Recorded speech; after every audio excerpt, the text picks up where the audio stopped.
All right, I should have probably taken a video a lot sooner than this, but this definitely needs to be preserved for prosperity because it'll probably never happen again. Posterity. Posterity. All right, I am glad I got an editor. All right, so in the bucket is a 5-foot, maybe 6-foot eastern diamondback rattlesnake carcass and head. And over here is the great white rattlesnake hunter. While she was out dumping a load of logs that we had picked up over on the dump pile, this bad boy was coming after her. He wasn't getting out of the way, he was coming after her. She came and got me. We got the shotgun. I was on the lawn tractor. And she was on the garden tractor, so she was able to run away from him quickly and be above the ground. And we blew his frickin' head off with no regrets. So to hell with the people that say, oh, you could have moved him. They can move him. It's not in their house. He's in our house. He's in our world. He was definitely protecting his terrain. So you can get an idea. He was not, you know, rattled and moving away. He was in his own aggressive protective mode, or she. I don't know how to tell. There you got a good look at the rattles on this bad boy. And the crazy thing is, they still rattle. Don't know if you can hear them. They're wet right now, so they may not rattle as much. I do feel very thankful that none of our dogs were injured, that we weren't injured, and I do appreciate this snake giving up its life. Yep, so we weren't gonna just waste it either. We're gonna stretch it out here and dry it. And Our neighbor, old Florida man, James Fiegel, told us what to do. by theory we could eat it.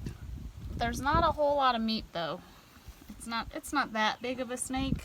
I mean, it's big enough to scare you, but not really a lot of meat on that skeleton worth trying to take off. Very lot of little bones. Worst case, the worst part about this was skinning out around his butt, or her butt, and we got peed on and pooped on and all kinds of other stuff, but it wasn't that bad. We did try to learn while we were doing it about the anatomy, check out where the organs were, and Yep. it's really beautiful. Too beautiful to just dump out. And it was beautiful in the wild. Unfortunately, Man, it was scary. it was aggressive. If it had run the other way, I would not have hunted it down, but it was going to stake its claim in an area where our dogs tend to roam and where we tend to roam.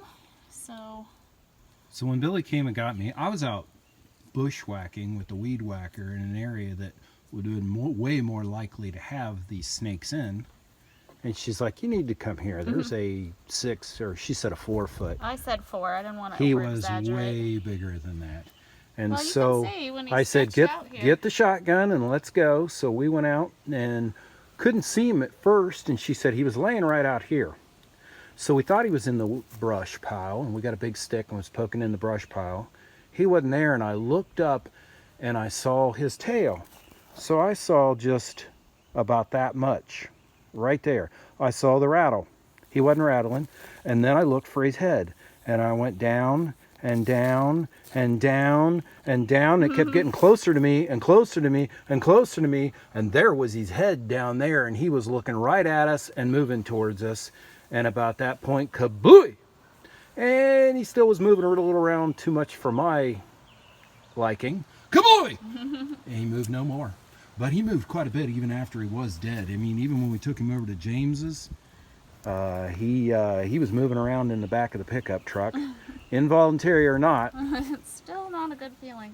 The skin is just beautifully soft, and you can see the beautiful pattern. I mean, just extraordinary.